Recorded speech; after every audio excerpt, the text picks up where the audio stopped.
Hello, everyone, and welcome back to the JISH Learn English Podcast. I'm Shaylin. I am so happy you are here because today we are going to master the art of dining out. Going to a restaurant should be relaxing, but for many learners, it feels stressful. I want to change that. Our journey begins before you even leave your house. We will start with making a reservation so you can guarantee your seat on a busy night. But imagine this scenario. You arrive, you sit down, and you notice the table is sticky or dirty. This is a delicate moment. I'm going to teach you how to make a polite complaint to fix the issue immediately without sounding rude. Once you are comfortable, the real fun begins. We will learn how to order a drink to start your night. And finally, we will tackle a very important detail: doneness. This is how to tell the waiter exactly how you want your food cooked, whether that is medium or well done. My goal is for you to walk into any restaurant and feel like a local, not a tourist. Before we start the role play, please take a quick second to hit that like button and subscribe. It really helps me create more lessons for you. All right, are you hungry? Let's listen to the conversation.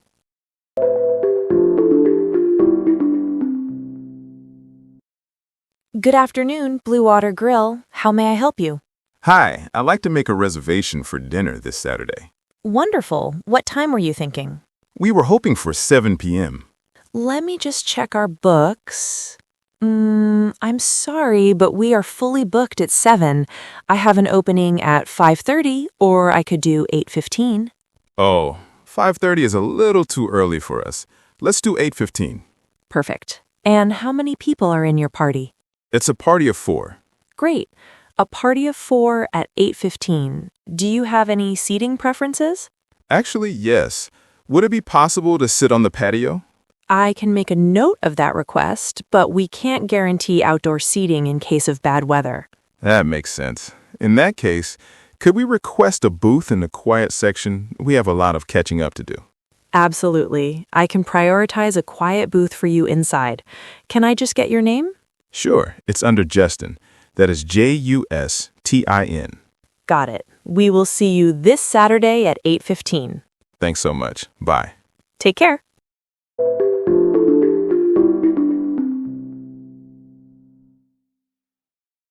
Okay, so now let's learn the key phrases, words, and sentences from this situation when you call a restaurant to book a table. Let's start at the very beginning. When the staff answered the phone, she said, "How may I help you?" You will hear this phrase everywhere, in restaurants, hotels, and shops. It is the standard, polite way for staff to greet customers.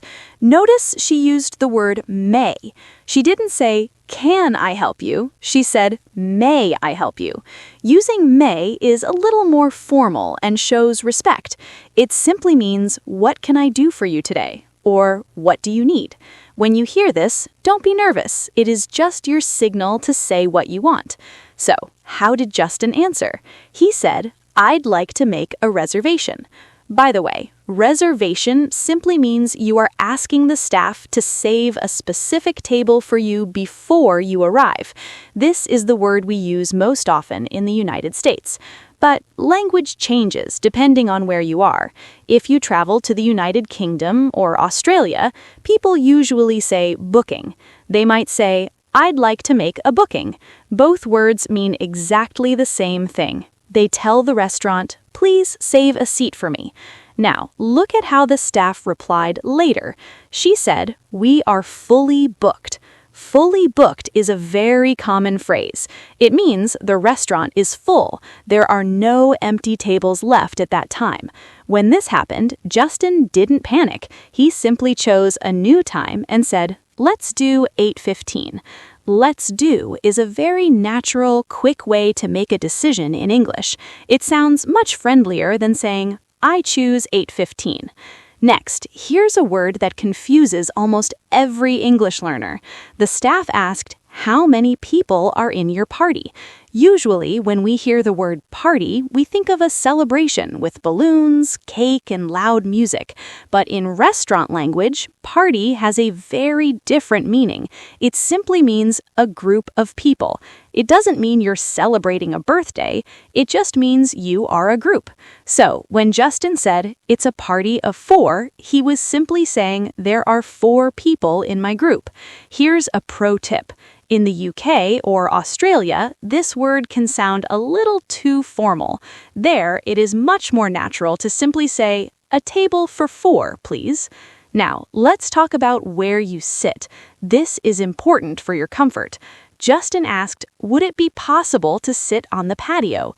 First, let's look at the word patio. In North America, the patio is the area where you sit outside in the fresh air. Americans love eating on the patio in the summer. But again, if you go to the UK, they usually don't use the word patio. They will call it the garden or the terrace. So if you want to sit outside in London, ask for the garden.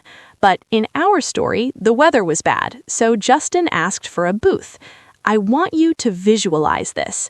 A normal table has chairs that you can move around, but a booth is a special type of seat with a high, soft back that is fixed to the wall. It feels like a comfortable sofa. It is very cozy and very private. Booths are extremely popular in American restaurants. If you want a private conversation, always ask, "Is a booth available?"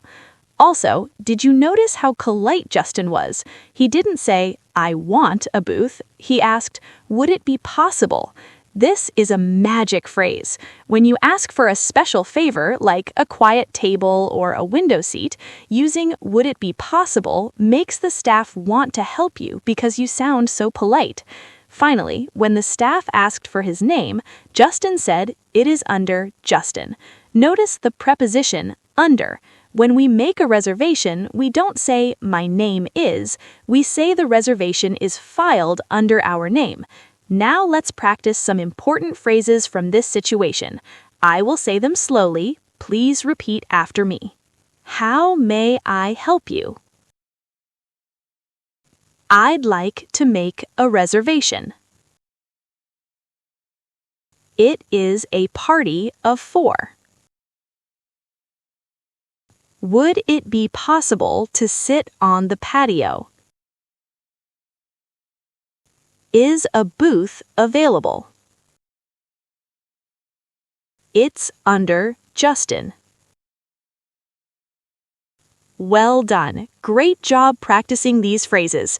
Now let's move on to the next stage. You arrive at the restaurant, you get your booth, but oh no, the table is dirty.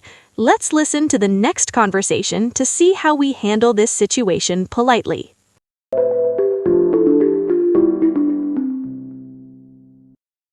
Here are the menus for you. My name is Jessica, and I'll be taking care of you today. Thanks, Jessica. Can I get you started with some water? Actually, excuse me? Yes? Is everything all right? I am so sorry to be a pain, but this table is a little sticky. It looks like something spilled here. Oh my goodness, I am so sorry. I didn't see that. No worries.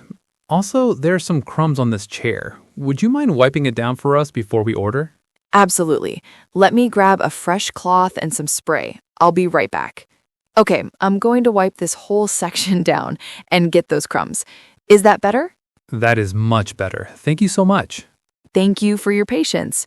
I'll give you a few minutes to look at the menu now. Great, thanks.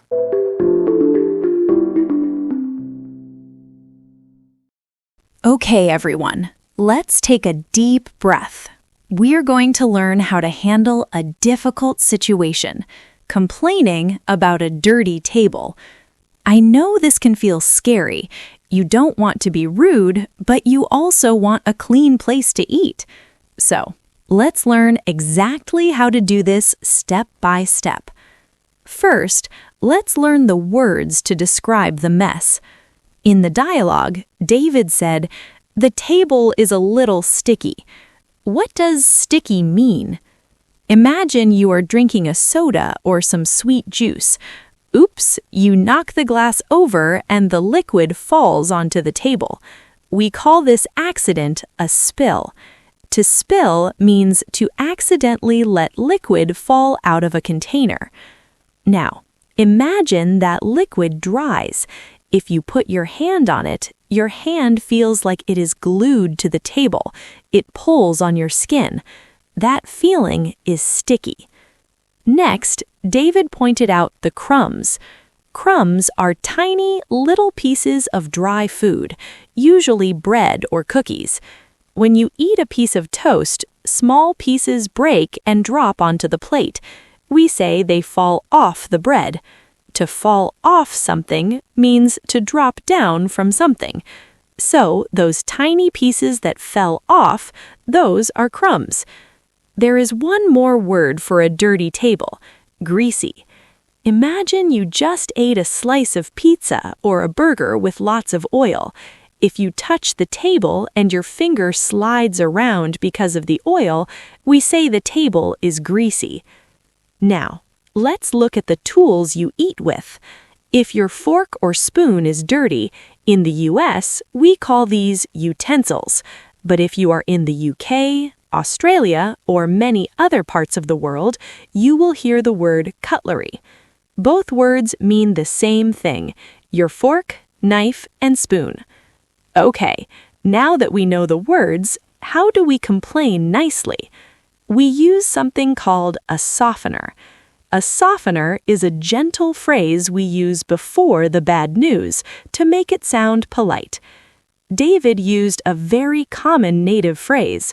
He said, "I am so sorry to be a pain, but..." Let's look at that word pain. Usually, pain means, ouch, I am hurt. But in this idiom, to be a pain simply means to be annoying or to cause trouble. So David is saying, I am sorry to cause you trouble, but I need help. This is much more polite than just saying, clean this table. Finally, let's ask for the solution. We don't usually say, please wash the table. Instead, we use a specific phrasal verb, wipe down. To wipe down means to clean a surface with a cloth. Imagine the motion of your hand moving side to side with a cloth. That is wiping down. So David asked, would you mind wiping it down? If the table is really terrible, you can use the verb switch. You can ask, could we switch tables? Switch simply means to change. You want to change your dirty table for a clean one. Now let's practice these important phrases together. I want you to repeat them after me. I will go very slowly. I am so sorry to be a pain. The table is sticky. There are crumbs on the chair. Would you mind wiping it down? Could we switch tables? Excellent work. You handled that difficult situation perfectly. Now that your table is clean, you are ready for the best part of the night. It is time to order. But do you know how to ask for your drink? And do you know how to tell the waiter exactly how you want your food cooked? Let's listen to the next conversation to master the art of ordering.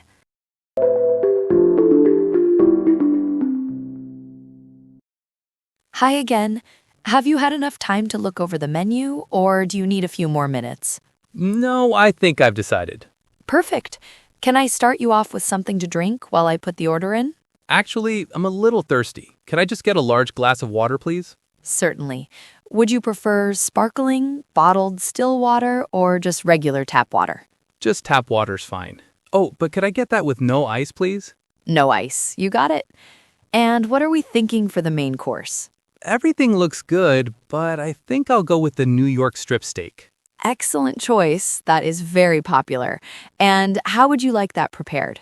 I'd like it medium rare, please. Okay, medium rare. So a warm red center. Exactly. Wonderful. I'll get that order in for you right away. Okay, everyone. Let's take a deep breath. You have handled the dirty table, you are sitting comfortably, and now we are ready for the best part of the evening, the food. In this conversation, we are going to learn how to order drinks and how to order a steak perfectly. Let's break it down step by step. First, let's look at how David asked for his drink. In the dialogue, David used a really fantastic phrase. He said, "Could I just get a large glass of water, please?" Let's look at the grammar here. He used the word just. In this sentence, just means simply or only. It sends a message to the server that says, "My request is simple. I don't want anything complicated." He also asked for a large glass. Sometimes restaurants give you tiny little cups for water. If you are really thirsty, like David was, don't be afraid to ask for a large glass. So the full phrase, "Could I just get a large glass of water?" is the perfect, polite way to ask for exactly what you need. But wait, water in a Western restaurant is not simple. After David asked for water, Jessica asked him, "Would you prefer sparkling, still, or tap water?" You usually have 3 choices, so let me explain exactly what they are. The first choice is tap water. Imagine your kitchen sink at home, the metal pipe where the water flows out. We call that the tap or the faucet. Tap water is just regular water that comes directly from that pipe. In the USA, Canada, the UK, and Australia, this water is perfectly clean and safe to drink. And the best part? It is usually free. So if you want to save money, always answer, "Just tap water is fine." The second choice is sparkling water. This is water that has gas bubbles in it. It feels fizzy in your mouth, just like a soda or a cola. The third choice is still water. This is water that usually comes in a glass bottle. It has no bubbles. The water is calm and flat. That is why we call it still. After choosing the water, David added one more important detail. He said, "Could I get that with no ice?" Here is a fun cultural fact. In the United States, we love ice. If you order water or soda, the glass will be full of ice cubes. If you have sensitive teeth, if cold things make your teeth hurt, you must remember to say, "No ice, please." Now, let's move on to the food. Jessica asked, "What are we thinking for the main course?" What is a main course? Well, a big dinner usually has parts. You might start with a small salad or soup. We call that the starter. But the biggest part of the meal, the big plate with the meat and vegetables, that is called the main course. David decided to order the New York strip steak. Now, what is a steak? A steak is a thick, high-quality slice of beef, meat from a cow. It is one of the most famous dishes in Western restaurants. When David ordered, he used a wonderful phrase. He didn't say, "I want the steak." That can sound a little direct. Instead, he said, "I think I'll go with." To go with simply means to choose or to select. It sounds very relaxed and friendly. You can say, "I think I'll go with the chicken," or "I think I'll go with the steak." Finally, we need to talk about doneness. Because a steak is such a thick piece of meat, you have to tell the chef exactly how much you want it cooked inside. We call this doneness. The server will ask you, "How would you like that prepared?" You have to imagine the inside of the meat. If you like the meat very soft and red, you might order it rare. This means the center is bright red and cool. If you want it a little more cooked, you can ask for medium rare. This means the center is still red, but it is warm. This is the most popular choice for chefs because the meat is very juicy. What does juicy mean? Imagine biting into a fresh orange. Liquid comes out, right? That is juice. When meat is juicy, it is full of liquid and flavor. It is wet, not dry. On the other side, if you do not like pink meat at all, you should order it well done. This means the meat is brown all the way through. There is no pink at all. But I have to give you a warning. If you order a steak well done, it often becomes tough. Tough is the opposite of soft. It means the meat is hard to chew. You have to chew and chew to eat it. Think of it like chewing on leather. So you have to decide. Do you like it juicy, like a medium rare steak, or do you prefer it well done? Now let's practice these important phrases together. I will say them slowly. Please repeat after me. Could I just get a large glass of water? Just tap water is fine. No ice, please. I think I'll go with the steak. I'd like it medium rare. Excellent job. Now you can order your meal with total confidence. Now I want to put everything together. We are going to listen to the entire conversation from start to finish, without any breaks.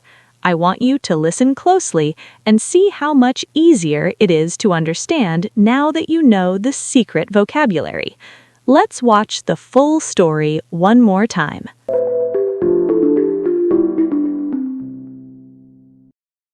Good afternoon, Blue Water Grill. How may I help you? Hi, I'd like to make a reservation for dinner this Saturday. Wonderful. What time were you thinking? We were hoping for 7 p.m. Let me just check our books. I'm sorry, but we are fully booked at 7. I have an opening at 5:30, or I could do 8:15. Oh, 5:30 is a little too early for us. Let's do 8:15. Perfect. And how many people are in your party? It's a party of 4. Great. A party of 4 at 8:15. Do you have any seating preferences? Actually, yes. Would it be possible to sit on the patio? I can make a note of that request, but we can't guarantee outdoor seating in case of bad weather. That makes sense. In that case, could we request a booth in the quiet section? We have a lot of catching up to do. Absolutely. I can prioritize a quiet booth for you inside. Can I just get your name? Sure, it's under Justin. That is Justin. Got it. We will see you this Saturday at 8:15. Thanks so much. Bye. Take care.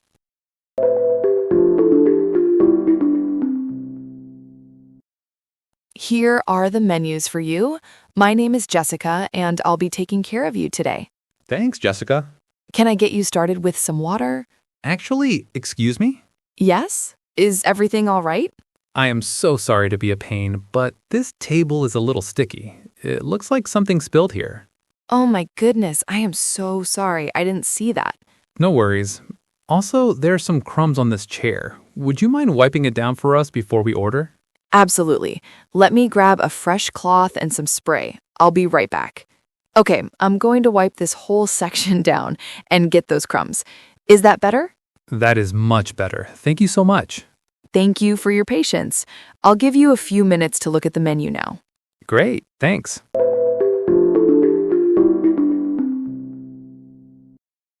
Hi again.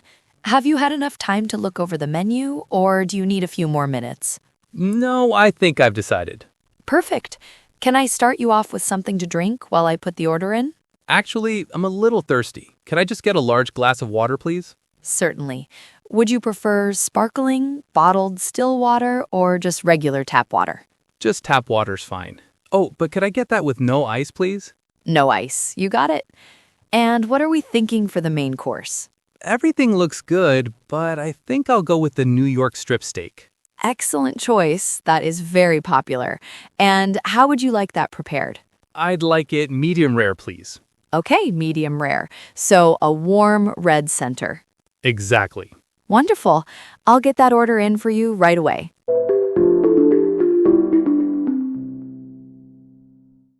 Did you feel the difference during that second listen? When you heard David say medium rare or wipe down, I bet you didn't have to pause and think. You just understood it. That is the magic of learning English through real stories. Now, think about your next trip to a restaurant. Instead of feeling nervous, you can feel excited. You have the power to book the perfect table. You know exactly how to handle a sticky situation politely, and best of all, you know how to order your meal exactly the way you like it. You are ready to enjoy your dinner. If this lesson gave you more confidence, please give this video a big thumbs up and subscribe to the JISH Learn English Podcast. It truly helps me to keep creating these practical lessons for you. And before you go, I have a delicious question for you. I want you to answer this in the comments below. If you ordered a steak tonight, how would you ask for it? Are you team medium rare, juicy, or are you team well done? Or maybe you don't eat meat at all. Let me know your preference in the comments. I love reading about your tastes and cultures. I will be back with the next episode very soon. Until then, keep learning, keep practicing, and most importantly, take care of yourself. Bye-bye.